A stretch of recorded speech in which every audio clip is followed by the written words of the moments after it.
I'm here with, well, director, but a guy who conquered Mount Everest, Alex Harz. How you doing, Al? It's great to see you, bud. Yeah, man. I watched your documentary Quest, and I was truly amazed. I mean, I've seen other documentaries about people climbing that mountain in that area, but yours is a little bit more detailed. And it gave me a little bit more of the history, too, of that area. But my first question is, how much does that cost people to just go there to climb Mount Everest? Yeah, It seems to be very expensive. it's very expensive. It takes a long time. It takes 52 days just to climb the mountain. Yeah. So just the amount of logistics, because there are no roads that lead to Everest. So everything that goes to base camp for those 2 months has to come up on the back of a human, on the back of a yak, or on a helicopter. So needless to say, that gets quite pricey.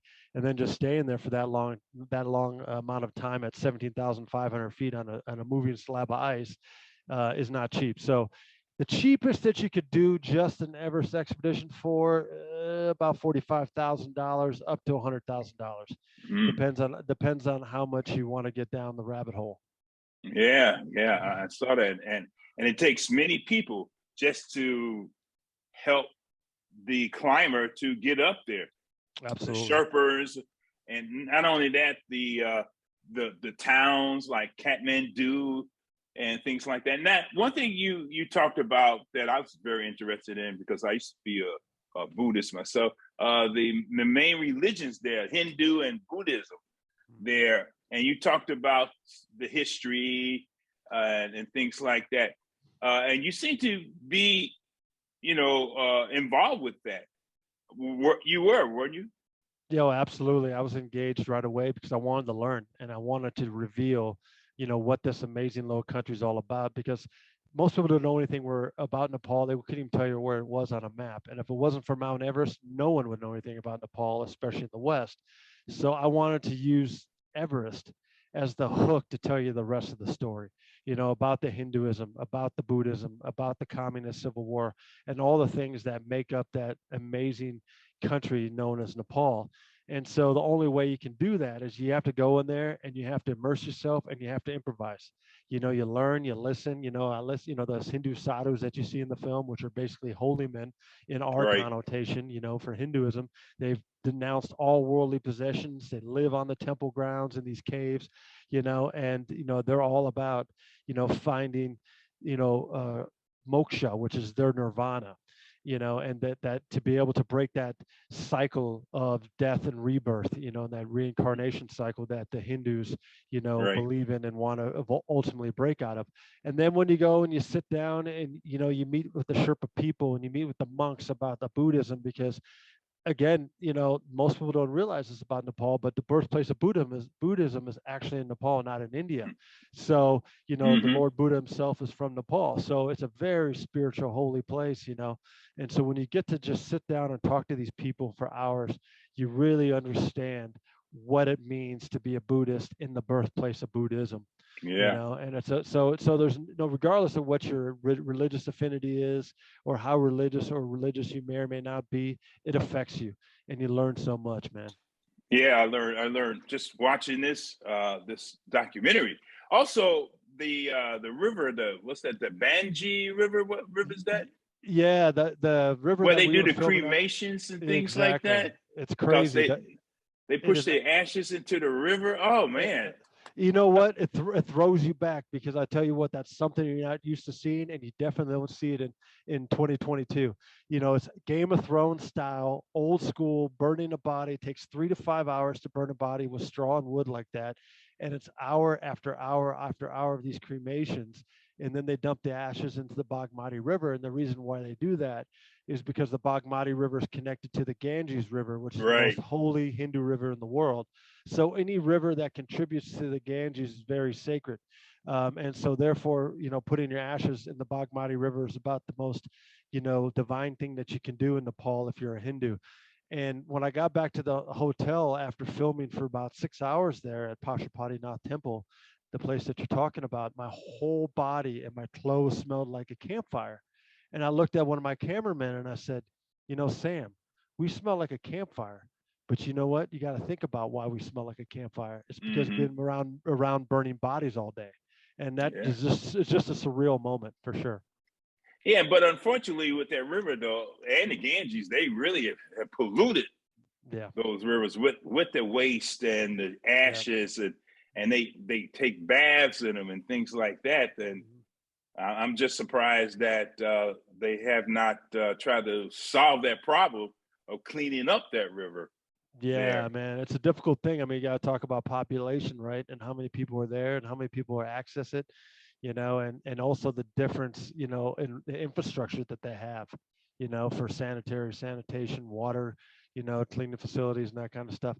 And of course, you're not going to sit there and filter out the Ganges per se because it's a holy river. So it's all on the people there themselves. And the amount of people that die every year just from drinking water out of the Ganges is Hmm. astronomical. It's something that Yeah. very few people know. Now, I would ask you this question. You was talking to one of the locals there, and he said that you look like United States Army.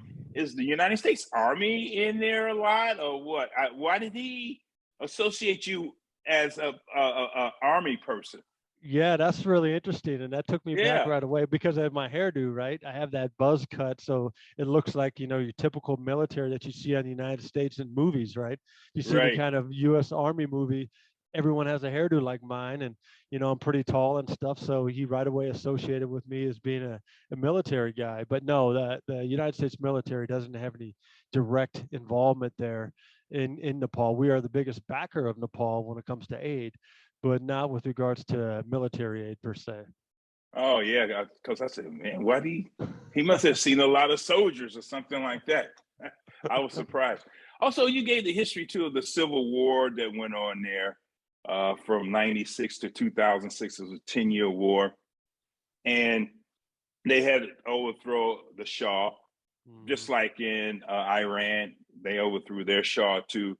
And the let's say like the remnants of the Civil War still affects the people there. It seems like to me, right?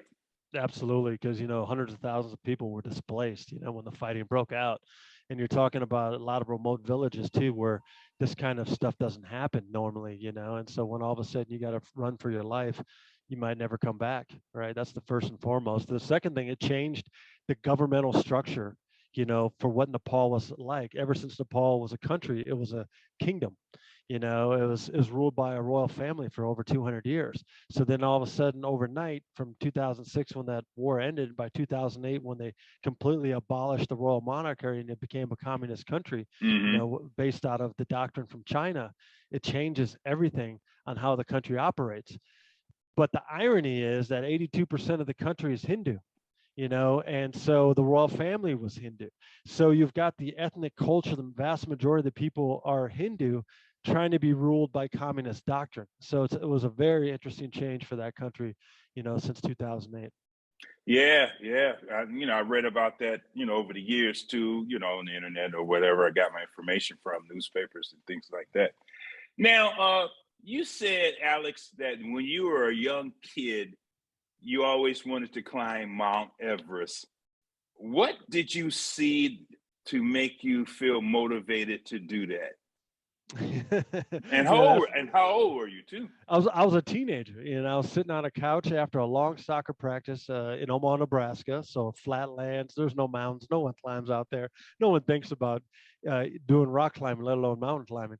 But I came back from a long soccer practice, and I saw something about Mount Everest. And right then and there, I told myself one day I'm going to climb that mountain. Then out of sight, out of mind for many, many years. Then I'm sitting on my couch here in Denver, Colorado, which is a big hub for mountaineering and climbing. But I wasn't into that stuff. I was a college soccer player. I was more into traditional sports. I wasn't into rock climbing. I didn't do any of that kind of stuff. And I was watching daytime television. It could have been Ellen DeGeneres. Who knows what it was? Just Mm-hmm. random daytime television. And for some reason, that recollection jumped in my head again that I made that promise to myself. So the very next day I started, because if I couldn't keep a promise to myself, how can I guarantee my commitments to you, Al, or to anyone else? And so that long process of what it took to climb Mount Everest, the years and years of training and trying to figure out how to go about it, began that next day. Oh, that's good. And you succeeded in doing that. And man, I'm telling you, that's something I don't want to do. It just, even when I was younger, I saw them do it. And I kept saying to myself, I said, okay, they go up there and they come down. What's next? That's what I always said to myself. You know, what's Good next? point. You know, Good point. Good point. But let's talk about going up there, and but let me backtrack. Let's talk about the Sherpas and the Sherpa culture. Mm-hmm. That's very important for climbers, and also very, very important for the city and the surrounding itself, because that brings in a lot of money. Absolutely right. Absolutely right. I mean, mountaineering and tourism is the third biggest income for the country of Nepal. So if you take away their mountains, you know, it'd be a totally different place. And the Khumbu Valley, where Mount Everest is, if the Mount Everest wasn't sitting at the end of the Khumbu Valley, it would change the life for the Sherpa people as well. You know, because in 1953, when Everest was first climbed, you know, that day, May 29th, 1953 to be exact, you know, which is coming up here, the anniversary, that changed the Sherpa people and the life of the Khumbu Valley forever. They no longer were going to be yak traders and salt traders and traders between the Tibetan Plateau and to the Kathmandu Valley below. It changed their life overnight to international tourism and mountaineering and outdoor sports and these kind of things. And because the Sherpa people lived at those high altitudes, they were perfectly fit for taking on this new economy of scale that was coming to them. And so they were the ideal people to take on these arduous endeavors of climbing these big mountains, and especially Mount Everest that sits at the end of their valley. So, and the Sherpa people themselves, you know, they embrace it in many ways because it brings a tremendous amount of money to them. You know, Nepal is a very poor country. It's 165th poorest country out of 196 countries in the world. So imagine if you made $750 a year for your income normally, or if you can make $5,000 to $30,000 in 2 months as a Sherpa on Mount Everest. So, you know, it can have a significant impact on your income. And also they're highly revered, you know, for what they do. So they're almost like your NBA basketball stars there in Nepal. So they're highly respected, you know, and they make quite a bit of money for the high risk endeavor that they, you know, engage themselves in. Yeah, I see that they're superstars. And that one young man is talking about how his father's very proud of him, that he does that because he brings in money, things like that. All right, but here's my question also, when you're going up the mountain, do y'all use portable toilets?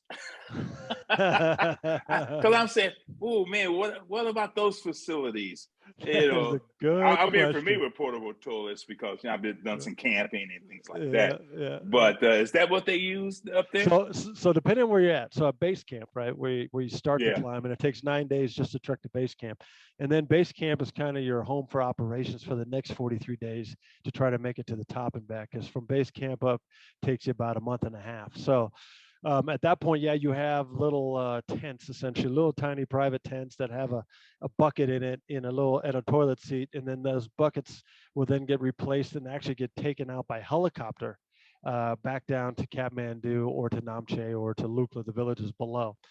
As you go up higher in the mountain, though, that changes. So Camp 1, which is above the ice fall there, that very deadly section that you see early on in the climbing, there are no toilets up there. So what you do is you dig a hole into the glacier, and then you go there.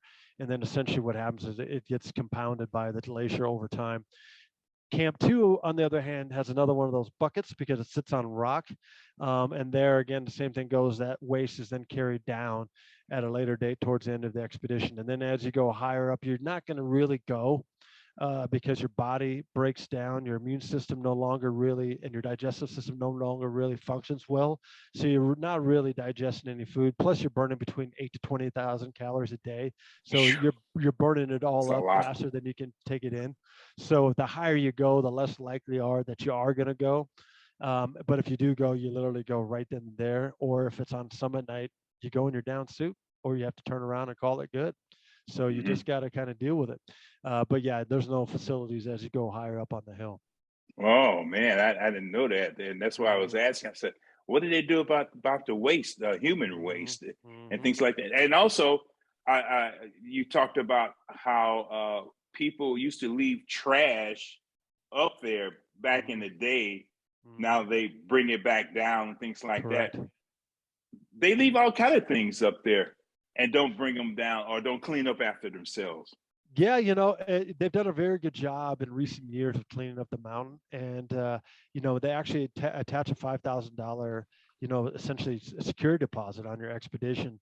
So if you don't bring your trash down for what you're accountable for, you lose that $5,000. So they hit you in the pocket pretty good if you do that. And secondly, they have dedicated people outside of the expeditions themselves to periodically try to pick up stuff. Now, where it gets complicated is when you have seasons where you have big disasters and avalanches come, or Serac collapses, and a lot of people, an earthquake that hit in 2015, for example, 22 people died on Everest that year. Well, if you're high up on the mountain, you're not going to bring those tents down, right? You're not going to bring down other expedition tents for other teams from previous years. So that just Right. takes more time to catch up to get some of those things down, right? Because you have to just try to coexist and survive on your own accord for your specific expedition. So, they send in teams up there all the way up to Camp 4 up in South Call to try to bring down oxygen bottles and bring down tent stakes and these kind of things that either get destroyed or left behind because they get battered by the elements. And so they've done a really good job with that. But a lot of that also gets frozen into the snow, into the ice, so you can't just sit there and chisel it out. So, they do their best, and the mountain obviously looks better now than it has in years ago, and it's an ongoing process. Wow. Now, has climate change affected the mountains and the snow and the ice there? It's hard to say. You see hints of it, but then again, you also see the opposite. So, because the glaciers themselves, they recede and they grow over the course of millennia. It takes a lot of years for them to melt down. It takes a lot of years for them to build up. And now we're in that cycle where things are warmer. So what will it hold over the course of the next 20 years, 50 years, and so on? Who's to say? But definitely that Everest and the Himalayas up there, they're responsible for about 1 billion people's water downstream. So what happens and ultimately what turns out to happen, will be interesting. It'll be significant and how it directly impacts all those people downstream. So, we'll have to wait and see on how it all pans out. But you definitely can see it firsthand, the direct impacts on that calendar year. But again, then the following year could be completely different. Oh, that's good. I'm glad to hear that because, Yep. it looked like I saw some melting, then some Mm-hmm. solid. Then I keep hearing about avalanches and Mm-hmm. and ice and snow Mm-hmm. coming down on people and things like that. Yep. Well, when you finally got to the top, how did you feel? Boy, two things. First and foremost, I was tired, of course, because it's hard, but I was relieved. I had a complete emotional release. First two things when I got up there is first thing I did is I paid my respects to the mountain itself because the Sherpa Yeah. people call the mountain Chomolungma or Chomomia, which means Goddess Mother of the World. So when we have this vague idea of what the Mother World is, like, oh, maybe it's the air, maybe it's the climate, maybe it's the sky. No, for the Sherpa people, it is directly Mount Everest. That is the Goddess Mother of the World.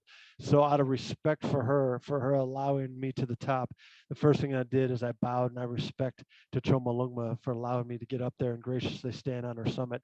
And then after that, I broke down and cried in my goggles because again, that childhood promise, that I made sitting on a couch in Omaha, Nebraska, here I am. I honored my promise to at least make it to the top. Now I didn't make it back down yet, and that's, you have to make it up and down, not only for it to count, but, summiting the mountain is optional. Getting back down alive is mandatory, right? So Yes. I had a huge emotional release. And then after that, I had a bromance with my buddy Tashi because we were the only ones up there. We had the whole mountain to ourselves for 45 minutes, which is unheard of. And so we were able to share this moment and the most amazing view from 29,032 feet that you can imagine, all by ourselves for 45 minutes, and so it was a very spiritual moment and a very emotional moment, to say the least. Oh man, I saw that in your face and also in your physical body when you got up there, and also with the other people too. And you did mention that uh, some people died, but I was just surprised that when people start descending, coming back or going down, more people die going down than Yep. going up. Yep. Why is that? Yeah, a couple of reasons. A, you're so physically spent. You used everything you could to get to the top because it's hard to get up there. that you don't have a lot of juice getting back down. So a lot of people run out of gas. They just can't physically move anymore. And the second thing is the lack of mental focus, right? You're so tired. You know, by the time I got back to the tent down at Camp 4, I was up for 42 hours straight. You know, and of that 42 hours, Without sleep. Without any sleep, and of that 42 hours, I was climbing for 30 something hours, because we started from Camp 3 up to Camp 4. We sat in our tents a little bit, tried to get a little water and a spoon of dehydrated food to rest up a little bit for our continuation of the climb later on that night. So you don't sleep, you know, and then you don't get any rest.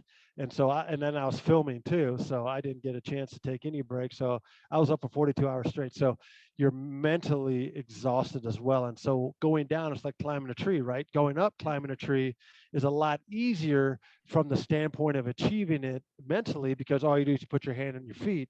But going down, you have to be very cognizant of every little step, because if you make a mistake going down, you slip, you fall, and that can be the end of it. And so the combination of being physically exhausted and all your adrenaline being spent because you made it to the top, and then being mentally exhausted that you lose focus and you make a mistake. Oh man, I didn't realize that. I thought it would have been much easier coming down that mountain, that great piece of earth magnificence. Man, that's very wonderful. Well, Alex, people will see this film.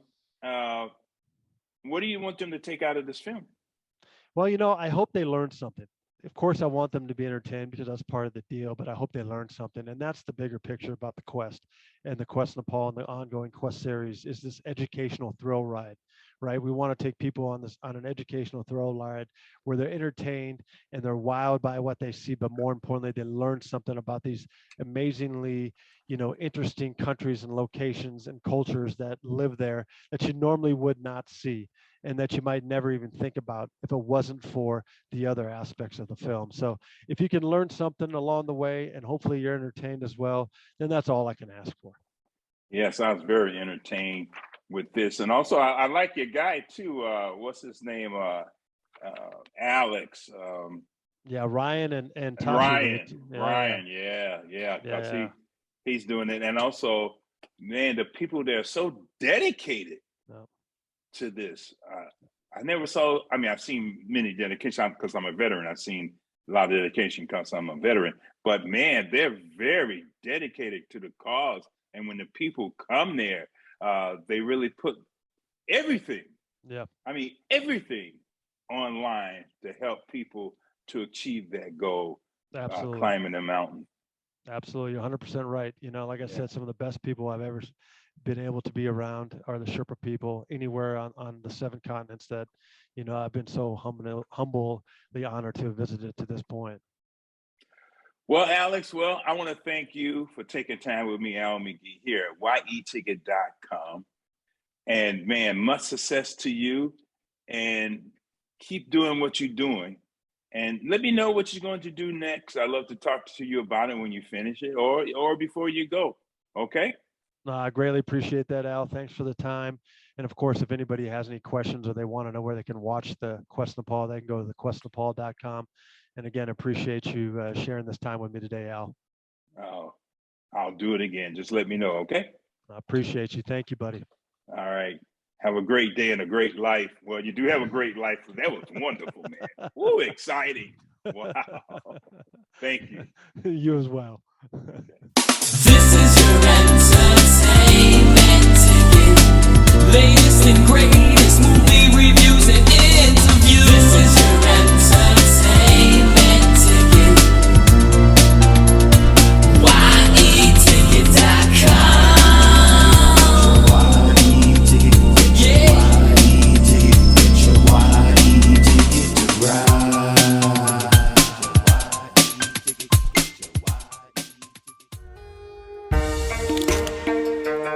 Welcome to Nepal. Thank you so much. You climb the Mount Everest, right? That's where I'm going.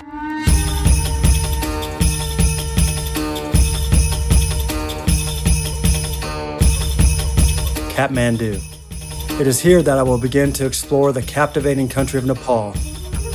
In Nepal, Pashupatinath is biggest temple. Yeah, she will That walk. ended in 2006, right? Yeah, she will work here. And the next bank, you can see the body cremation is happening there. I've never been to this country before. I've never been to the Khumbu Valley. Never been to Mount Everest. It's not about this mountain. It's about you guys. Becoming mountain guide, it's not easy.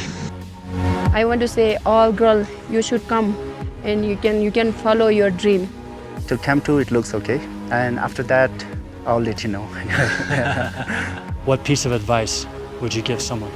If you want to climb the mountain and go back to your home, just prepare for it before you come here. Be scared and be intimidated and be humble. There's a lot of crevasse, open crevasse. I came to Nepal on a quest to explore this captivating country, but I leave with so much more.